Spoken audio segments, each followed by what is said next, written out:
Well, ladies, good morning, good morning, good morning. So I am Naomi Shelton, the Director of Community Engagement for the KIPP Foundation. I come to this work really excited to have, today I come to this work excited to have this conversation with the two of you and around this amazing report. I love reports that have legs, that stay, that have like marathon staying power. This report was released in 2018 by TNT, The Opportunity Myth, what students can show us about how school is letting them down and how to fix it. So today I'm joined with, two of my favorite Black girls in this space, Aquila and Deidre. They will introduce themselves and give a little more breath to why it is that they are here today to talk about this. But ladies, I would love to hear why you're grounded in this work. And, in the education space, we love an icebreaker. So if you could, just walk us through, your name, of course, your regular bio info, but like what really roots you and connects you to doing this work day by day. So we'll start with Aquila. Hi, thank you so much, Naomi. So Aquila Brownie, I am Executive Vice President of Strategy, Policy, and Community Coalitions at TNTP, formerly known as the New Teacher Project. I've been at TNTP for about 8 years, and prior to that, I worked in Memphis for Memphis City Schools, leading work around teacher effectiveness and ed reform on the ground. I will say my why coming into this work is really about my own lived experience. You hear my Southern act, my nice Southern drawl. I grew up in the Deep South, in the heart of the Delta in Arkansas. And I was raised by my grandparents who were sharecroppers. And so I grew up in a house without indoor plumbing for the first 12 years of my life. And when I tell that story, people often ask, how old? First they ask, well, how old are you? But that was life in the forgotten Delta, right in the Deep South. I'm not 100, I promise. But living in those conditions and just really entrenched poverty, that was life. For me, my why related to that coming to the work is my grandparents, though they had limited means, they knew that education was our way out of poverty. And so while it wasn't accessible to them, my grandfather had a 7th grade education and my grandmother a 4th grade education, but they were born, at the turn of the century. And so education wasn't an option for them. They knew it was an option for their children and grandchildren. And so that was, for me, my why comes from, number one, grounded in how I was raised, knowing that education was the way out of poverty. And to be frank with you, people would ask, well, how did you end up from, a little small town in Arkansas? I was fortunate to, attend an elite university for undergrad, Yale, and people will ask, how did you end up, from an outhouse to the Ivy League? And my response to that was, I wanted a bathroom. I wanted nicer things in life. And so for me, for kids now, it's not about it is about them having choices in life. And that's what it comes down to for me. I want kids that look like me to not be limited by where they began, but to actually have choices. So that's a long response to your question, Naomi, but that's a part of my story and what grounds me and why I choose to do this work. No, that story was perfect in length. If I would have let you go on and describe a little more of that as someone else who is originally from the Deep South, and knowing that a lot of the things that we think are so far removed from our current lives are not, right? And so the fact that you are here and that you have had that lived experience plays a role in why you do the work that you do. So of course, we want to hear as much of that as possible. So we're going to give Deidre an opportunity to give us her why. And I'm just really excited about talking to the two of you today. This is going to be a rich conversation. So Deidre, give us your why, give us your rundown. Yes. So I'm Deidre Reed. I am the National Campaign Strategist for TNTP. I've been with TNTP about 2 years, but I've been a community organizer both on the local level, the state level, and then the national level for the last 18 years. So I have grown up as a movement builder and a campaigner. And my why for the issue of education, like I started off doing education organizing, and then went into economic justice, criminal justice reform, immigration, healthcare. Like I've worked across a myriad of issues. But for me, education is, it is the foundation of, and I won't say the American dream in a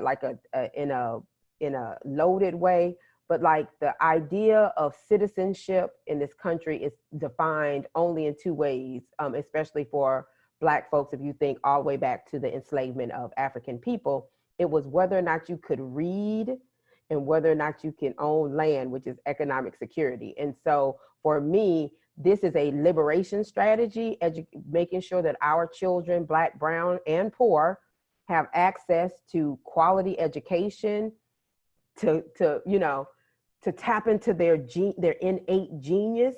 That's first, is about upending systemic racism for me, and then a liberation strategy. So that's my ideological why. And my real why, y'all just saw walk out of my house. That is my daughter, Imani Jackson. Imani is she is not the most prestigious student, never was. She was always the kind of student that questioned, if I can solve the problem in one step, or if I get to the answer, why are you asking me to show my work? Like I always had to push with my daughter around her education experience. But as a single mom, just trying to navigate a whole system that was created, with inequity by its design was just hard to do. And I knew that I had, I was, second generation out of poverty for my family, first traditional college student to go straight out of high school into college. And I knew that if I was having a hard time navigating school, and I have a big mouth, I just could not imagine the mom that was, trying to get up, figuring out like, what are we going to eat today? Barely getting babies, fed, barely getting babies, clothed, and getting them on the bus. And they're thinking that they're sending their babies to a space that is going to be helpful for them. Like I can't do it as a parent, but if I could just get them to school, it's going to be better. And to know, firsthand that wasn't true, and that they were, in fact, it was the opposite, that they needed to fight every day. It drives me.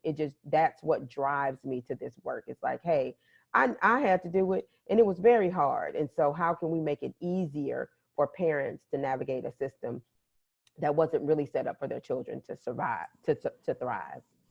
Yeah, understood. And I think one of the things that is important in the work that we do specifically is to unpack and to demystify a lot of the, we know that in our society that that narratives and anecdotes are, will stick to the wall as facts without any true, like really it's not really rooted in truth or any data, right? So one of the things that, and of course I'm going to anchor our conversation around the opportunity myth, but the research that was disseminated while I was with UNCF, United Negro College Fund, and leading their K-12 advocacy work was rooted in what are parent perceptions of the K-12 education space, because they are the first or second line consumer in what happens, if you want to think about it from that way. And of course, the idea, and people say this all the time, they will literally sit on panels and out of their mouths, even as Black people say, well, college isn't for everyone. Not recognizing that the opportunity to attend college is an aspiration that Black parents have across the board. Low income, high income, it does not matter. That aspiration is still on the table. And 74% of Black parents believe that it is important for their children to attend college. And so to take that and flip the idea of, well, college isn't for everyone, but being college ready, right? Being ready for, and I heard this amazing phrase from a gentleman who's running for school board in Tennessee, in Nashville, say that he wants students to be college, career, and community ready, right? And so I would love for, I guess, Aquila, I think it would be helpful for you to just walk us through, why did you all write this report? And Deidre, of course, you can chime in, but like, give us the why for TNTP. It's a great question, Naomi. We do a lot of national reports at TNTP, and our previous reports had all focused on, you know, other actors in the space. So looking at teachers, looking at policies around teacher hiring, looking at teacher professional development, looking at teacher evaluation, all of these things that we had, as a movement, had tried to address from a policy standpoint to make things better for students.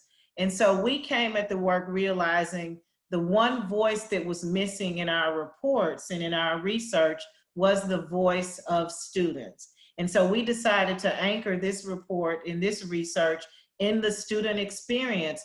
And it ties into what you just said, the data around parents' aspirations for their students. We found that students, almost all students, regardless of their background, they actually intend to go to college or beyond. So I refuse, and Deidre and I and TNTP, we refuse to fall into that, you know, bifurcated argument of college isn't for everyone. We believe if you ask students ask them what they want to do, ask their parents what they want, and overwhelmingly, all students in our report, about 94%, say they intend to go to college or beyond, and 70% of them aspire to careers that require a college degree, at least a college degree. And so these are students who know what they want to do, they know it's going to take hard work, and they're still willing to do it. And so that's sort of how we came to the report, asking that question about, okay, if this is what students are telling us they want to do,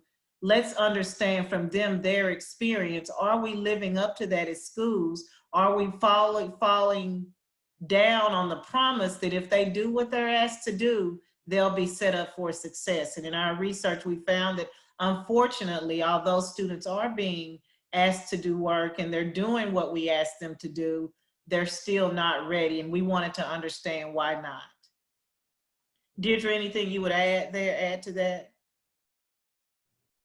No, that's perfect. I think that what I love about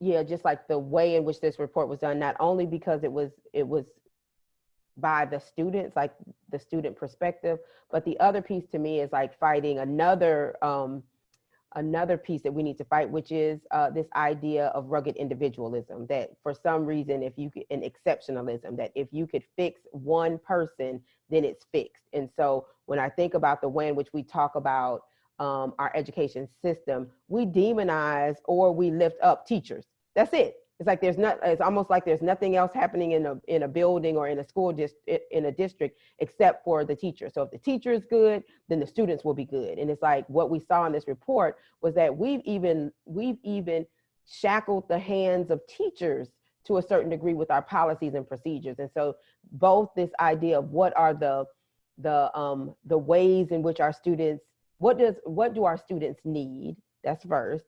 And then second, what are the systems and structures that are either helping to accelerate that or are acting as a barrier to that, so that it's not about like, oh, we've gotten one more good teacher. It's like, no, we need some systemic changes so that we can see some real change at scale. And so that's why I'm very proud of this report, because that's where we landed. So I think there are some, the way that you all laid out this report in terms of, you know, this being this idea of like education is the great equalizer, and it opens up all of these opportunities, right? So you have your opportunity seekers, what the different results are based on the level of resources you have, what happens in that wasted time and what the weight of that actually is. And then thinking about the opportunity gap and how we talk about it, think about it, et cetera. But one of the things that I think is rooted across both of the, you know, the organization I work for now, but also the organization I worked for prior, is really rooted in how do we make sure that Black and Brown students are getting the infusion of the really strong supports that they need to be effective. and to have the effective outcome that the way that we talk about what education should be and what the actual outcomes are two totally different things. And there are a couple of things I just want to highlight and just hear your thoughts around. And because UNCF is focused on getting college students to and through college on the financial front, there's also an education academic standpoint to that.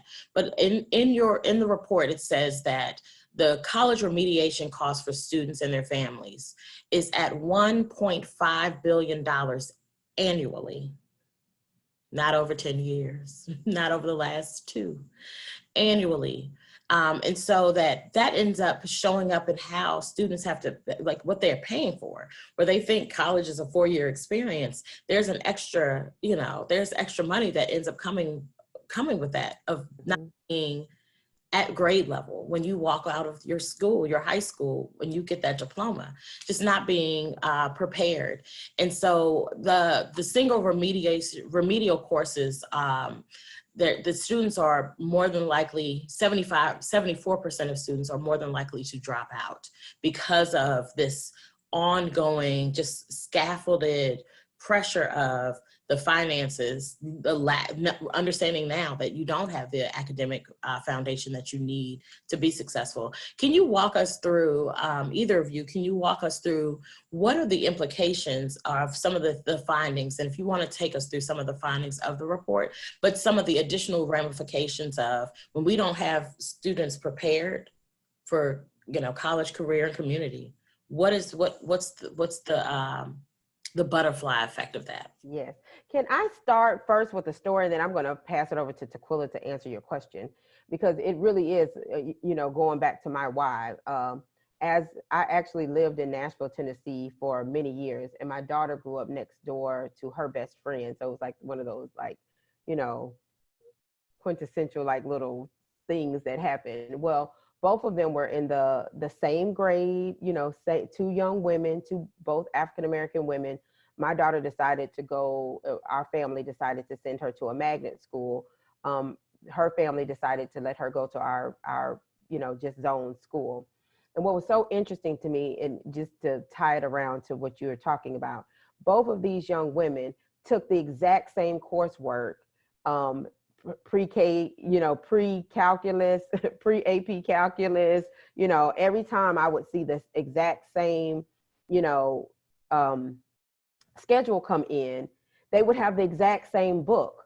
But by the middle of the year, I would see such just a radically different experience. My daughter at the magnet school by Christmas break would be halfway through that book. And then her best friend, Charlesy, would still be on the first chapter of the book, doing some worksheets or doing something in the book. Well, at the end of the semester, she would have an A. And I'm like, an A on what? An A in this pre-calculus class, an A in this class where you're still in chapter 1 and it's, half the year is done. And what did that look like? What it looked like was that the reason her family picked our zone school was because if she had the grades, she could go to the state supported school for free. She had the grades. She gets to that state college, UT Knoxville, go volunteer. She gets to that college. And when she took those entrance exams, she passed not a 1 and ended up for a whole year trying to go through all of these remedial classes. Well, brand new student, super excited about school, it demoralized her. It was a year of, free school that wasn't going to end up being free because she didn't really get credit for any of those classes. And then by the end of that first year, she dropped out. She had just dropped out. And so this is not, I love these big statistics about how much money it costs for remedial classes every year, or how many students, or, what percentage of students have to take a remedial course. But what it really boils down to is Charlesy. It boils down to that she was brilliant. She wanted to be a lawyer, and now she's a security guard. No harm in being a security guard. No harm in it. It's good work. But it wasn't the work that she intended to do. And we failed her because we told her she was in an AP class and she was doing a couple of worksheets. And so I'll pass it over to Aquila to talk through.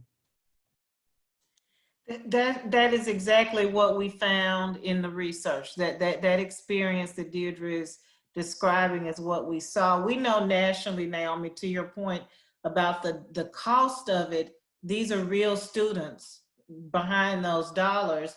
40% of all college students take at least one remedial course, and 60% of all Black and Brown, African American, and Latinx college students have to take a remedial course. And so with that knowledge, we wanted to understand what is contributing to that? What's the root cause of that? Well, what we found in our research is that even though students have these big goals and they want to go to college, as they're telling us, you heard me say 94% are saying they want to go to college. They're doing what we asked them to do in school. But what we found is that they're actually spending most of their time in school not doing grade appropriate work. They're not engaged in the classes. They're not having access to good, strong instruction that's going to get them to where they need to be. And they don't have access to teachers who have high expectations for them. And so those 4 key things that I just listed, those are the things that we found in our research. The absence or presence of them is what makes a difference for students. And so without that, what we found is that those are the very students who are not doing well once they leave college. And what's even worse is that we found that it's not equal, that it's not equal. So we found that that's true for far too many students. What I just described, not having access to those 4 key things.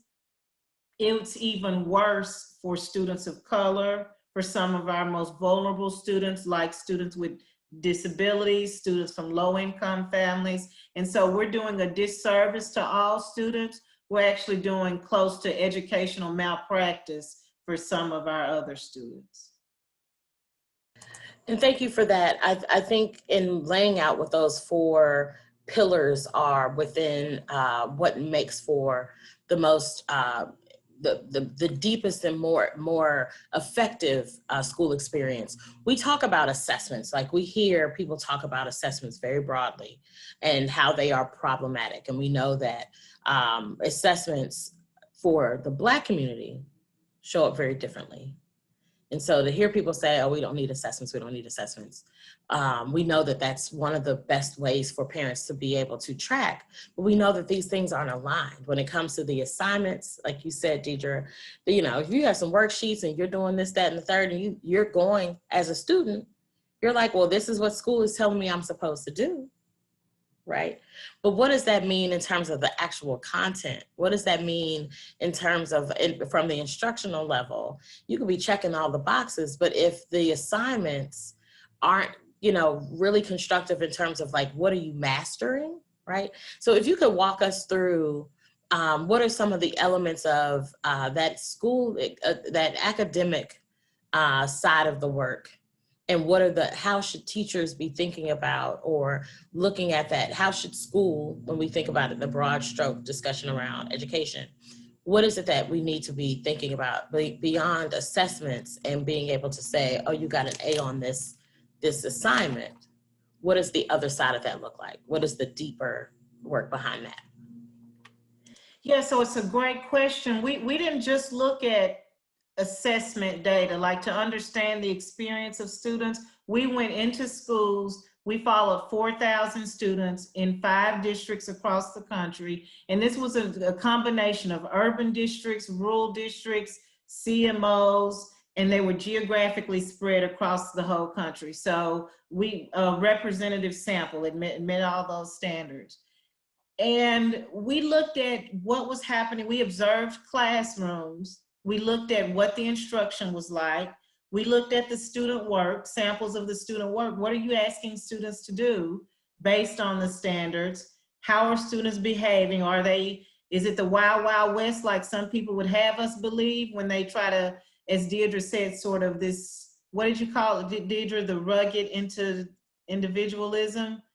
These students were on task.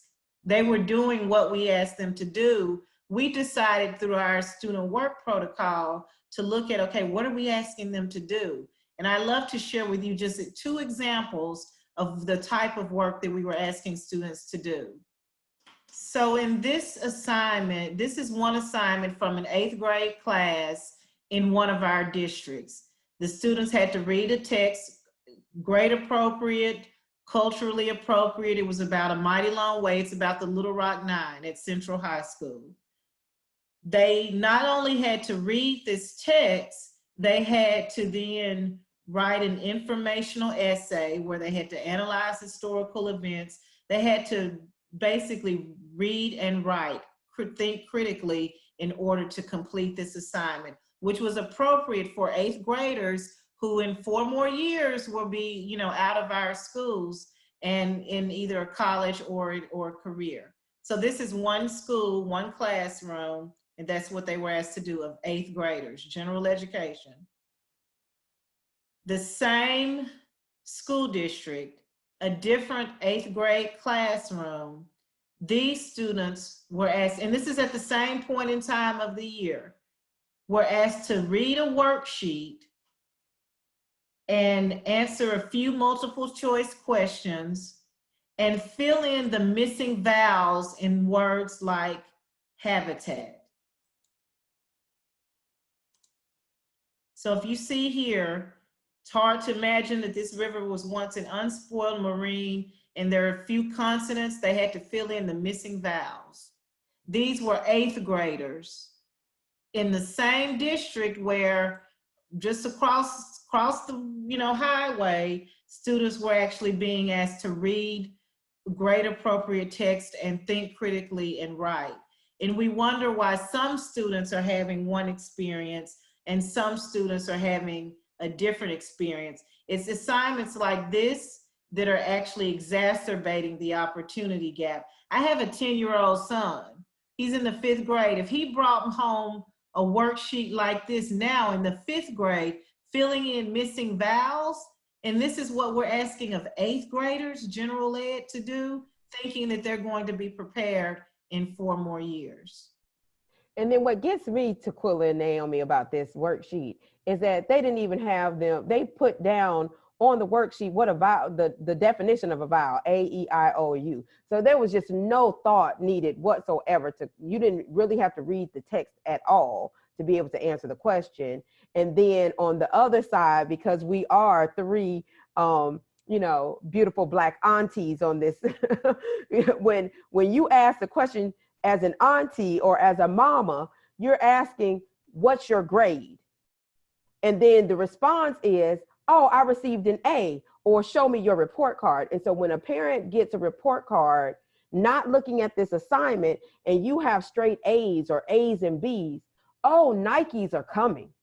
Oh, Nintendo Switches are coming. You are getting rewarded as a student for, getting those good grades. And that's what we saw in this report. We saw that students were doing, by and large, what they were being asked to do. And we know the incentive behind that in our community, right? But if they're not asking to do much, then, if nothing else a parent takes away from this conversation, it should be check those assignments, because you might be giving out Nikes and Nintendo Switches for nothing. You might be, incentivizing grades that don't actually mean anything as it relates to being able to get closer to college or the college experience.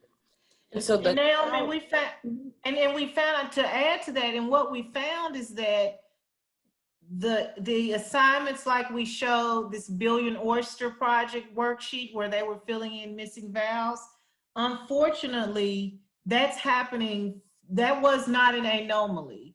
That's happening so often, so frequently, where students are not being asked to do grade level work. That was unfortunately not the exception to the rule. So you might say, oh, you guys went and found the worst assignment and you're trying to, talk about this from that place. No, this was present in every district we went to. These type of examples were present. And so with college readiness being the marker, but we also know from this study that if you were to compare classrooms that have more than 50% of the students are white versus if there are more low-income students, what does that mean for students that are in classrooms with white students versus those who are not, right? I mean, we talk about and we hear the conversation around segregation and all the other things that we try to use and infuse to have the prickliness, increase the prickliness around the conversation of education.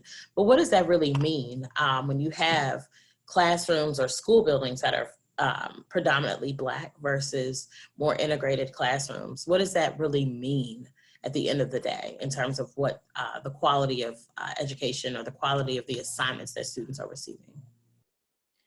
We actually found that, to Deidre's point about the lies we're telling parents and students about they're getting A's, but the parents don't realize that their kids are getting A's on mediocre assignments. That is happening we found in our research, 71% of the time, students were succeeding, meaning they're getting passing grades on their assignments. But when we dug deeper and looked at those assignments, only 17% of them were grade appropriate. So only 17% of them were like the Mighty Long Way assignment. The others, the remaining 83%, were in fact the types of worksheets like the Billion Oyster Project. And so we said, is that happening to everybody? To your point, and this is I'm getting directly now to your question, Naomi. What we found is that students actually, when you give them a chance, just give them an at-bat to do the work, they actually succeed at similar rates. So about 56% of the time, over half of the time, when you just give students a chance to do grade level work, they rise to the occasion and do it. And that same number is about 65% for white students. So not a big gap, right? Over half of students, whether they're students of color or whether they're white students, they can do the work and they rise to the occasion. This is just randomly giving them these assignments, right? So that doesn't even, it's before you even address better instruction or anything like that. They succeed at similar rates. The problem is when we dug deeper to say, okay, our classes that are mostly white, this is getting to your question, classes that were mostly white, how often do they not have access to these grade appropriate assignments? That number was 12% of the time. So for classes that were predominantly white, 12% of the time, they had no access to grade appropriate assignments. That's a disservice, right? I think we would all agree that's a disservice. Well, when you go on down the highway a little bit and you went into those classrooms that were predominantly with students of color, that number tripled. 38% of the time for classrooms with mostly Black and brown students, they had zero, and I mean zero, access to grade appropriate assignments. So that means all they were doing was worksheets like the Oyster Project and filling in the missing vowels. And so that even though our research shows that if you just give them a chance, there was not a big difference between what white students can do and what Black and brown students can do. There were similar success rates, but yet and still the opportunity to even do grade level work was far fewer in between for students of color. Absolutely. And like, what I don't want this to be is a conversation about integration, because that's not the conversation. The conversation is about teacher expectation. And so when you say, oh, who's the person giving the assignment, whether it was in an all Black school or an all white school, if the assignment isn't there, you get what I'm saying? But especially based upon, you know, what Aquila just said, you know, when given the assignment, I can do it. Black, white, or indifferent, right? Black, white, brown, poor. I can do the assignment. But if you don't give me the assignment, it doesn't matter what classroom I'm in, right? It matters that I never even have the opportunity to do it. And so how do we, as a community, again, especially when I think about who's going to be watching this, this town hall series, it's like, we don't want to get stuck in these archaic conversations about whether this is the question of education is around integration or segregation. That is not the question. The question is quality schools. And and equitable schools. And so for me, I am really, and we at TNTP, we are committed to equity related to school funding, all the way down to this opportunity myth and upending these opportunity gaps. And so however that happens across the infrastructure of education, whether it happens in a public school building, whether it happens in a private school, or whether it happens in a charter school, we should hold everyone accountable to the fact that our kids are brilliant, that they need the right kinds of materials in front of them that are grade appropriate, that they're culturally responsive, that we are giving them the opportunities not just to survive an education system, but to thrive within it and to see themselves in it as scholars and as, as scholars and not as a commodity that we're commoditizing their body and saying, oh, get that one in the seat because it's worth X amount of dollars to us. No, these are, we want to see, the fullness of opportunity for our students. And so that's why I love that we named this report the opportunity myth, and that we are asking everyone to commit to upending these opportunity gaps. Thank you both for that, because I think that that hard reset around the divisive conversations or anchors to conversations that we're having, those conversations aren't necessarily led by people who reflect the communities that are being misserved or that are not being served appropriately. And so how do you have, if you take what 2020 has served us up, right? 2020 has given us so much to unpack, so much to really look at, and especially in trying to balance the learning environments that are completely counter to the way that we have been teaching students. How are you all thinking about, based on this research, what that culturally affirming work, what does that look like in the space where you all are making the recommendations that there be this really, really rich and deep level of understanding what parents and students want and how you show up for them, and how providing the appropriate academic supports, but also academic, the work itself. So what are the recommendations here around the culturally affirming? Because we know that when we talk about 2020 and the racial reckoning, we talk about resources for schools and police and all these other things. Pack that up for me, pack that up for everyone listening today about what does that mean for the culturally affirming spaces for students? So the first place that I'm going to start, and then I'm going to kick it over to Aquila, and she can kick it back over to me. I want to start with the research that we found around teachers and teacher diversity.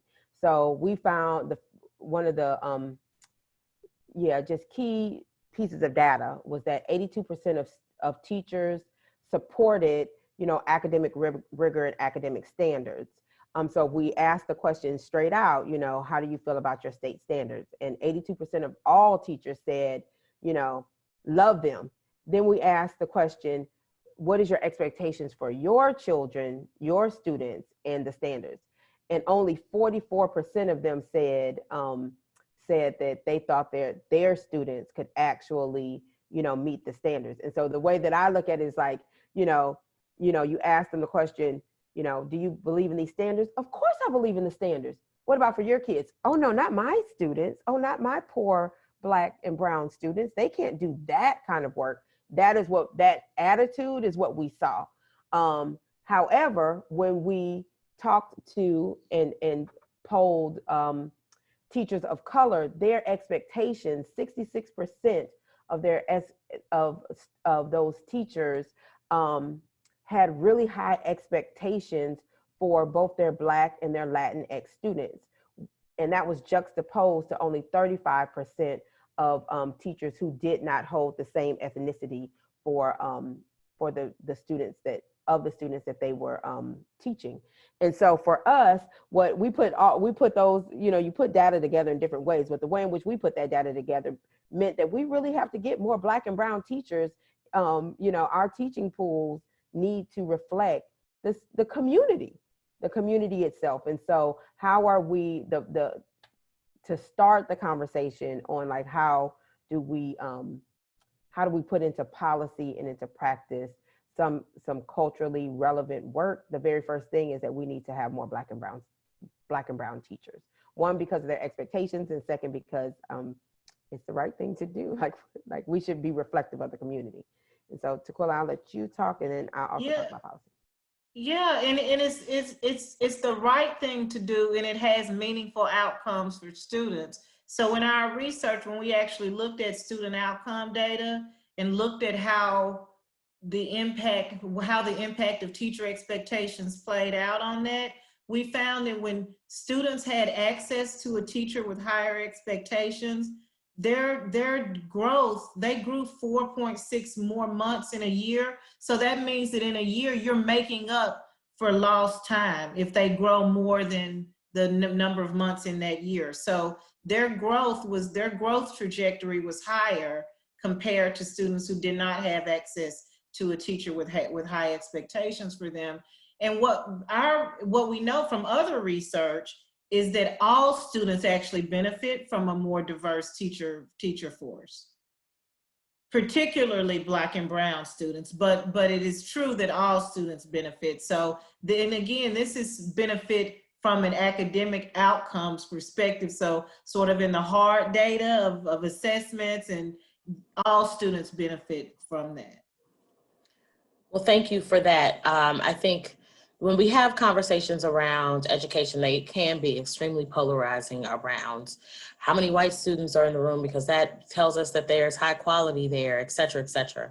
And we know that there are nuances to that. I think what you all just laid out speaks directly to that. The importance of having Black and brown teachers in a building that are committed to the high expectations and what happens to students, not only because of what we're putting in front of them academically, but what the expectations we set for them.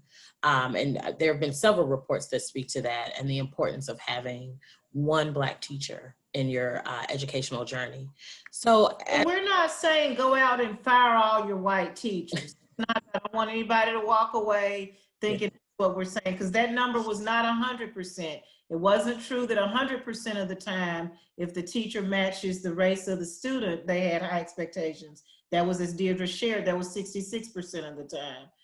But we are saying that is one variable that we absolutely should not continue to ignore. We've been looking at data for students. We've been looking at our ever decreasing diverse teacher population and talking around it, trying to, around the peripheral, sort of, really tinkering on the edges, trying to do something about it. We really, as a country, have got to get serious about diversifying our teacher workforce because of the meaningful benefit that it has for students. I just a personal but also related plug. One of my cousins who is a teacher.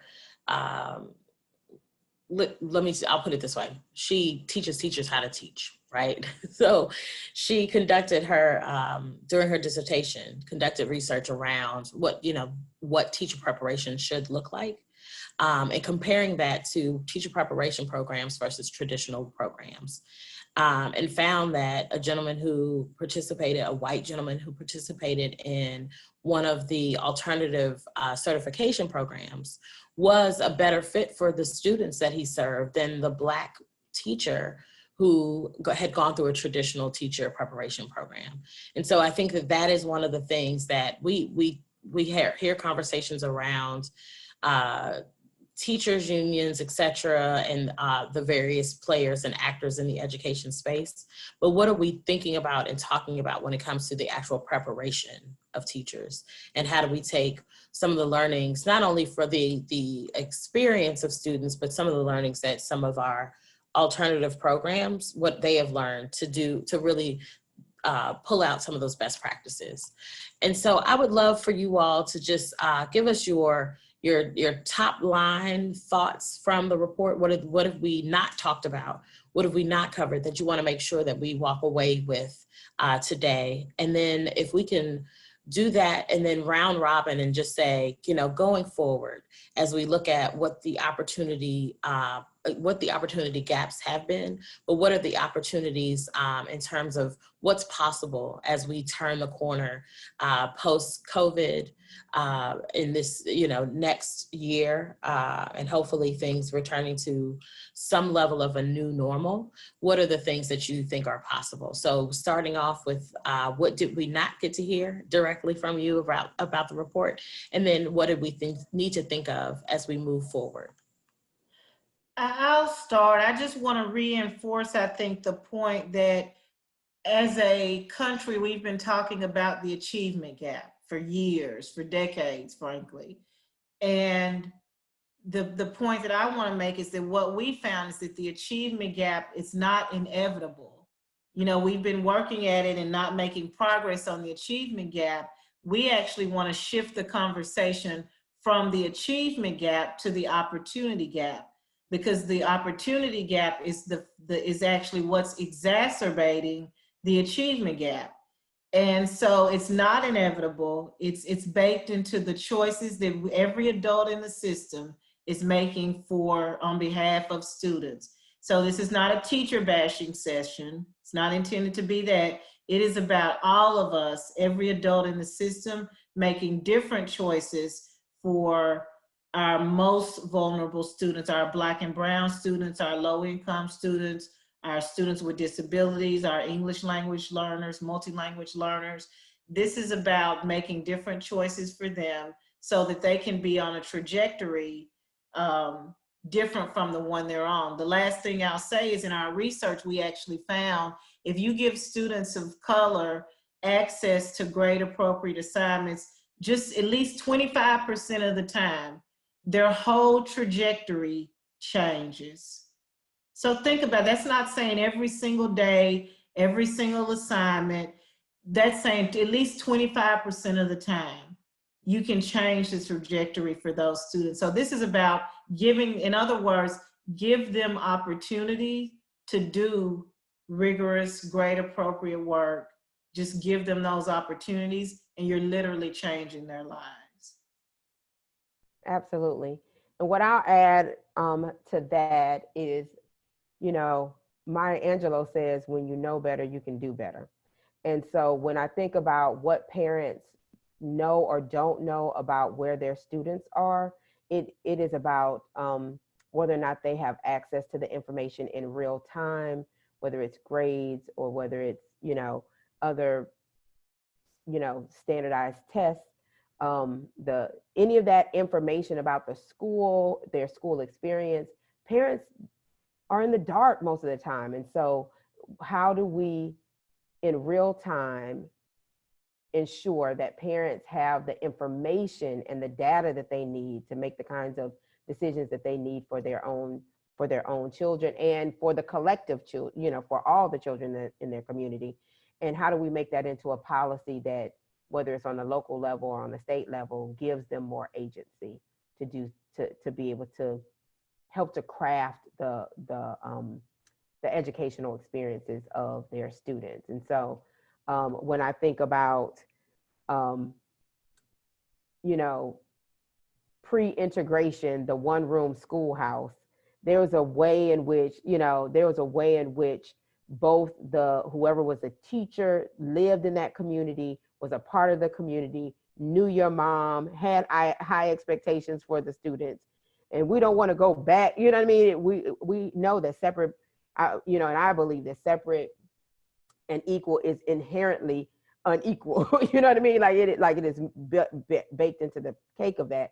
However, there's a thing that we have lost in that community and school connection, where the school becomes this institution that then could barricade parents and community out of. And so how do we use data and information to help to open the school doors up, if you will, again, so that we all can be a part of the educational process for our students, and not so that because accountability then gets to go both ways. So it's not just what is this school doing to my kid because I have no access, but that we are in it together, which is collectivism in helping to support our students. Ladies, Thank you so much for such a robust discussion. This research and research that is coming out of a few organizations that folks don't necessarily turn to, or that are off the beaten path for some of the folks that we've talked to, that we're talking to in this conversation. Are there any other bodies of research that you would suggest folks pick up other than the opportunity myth?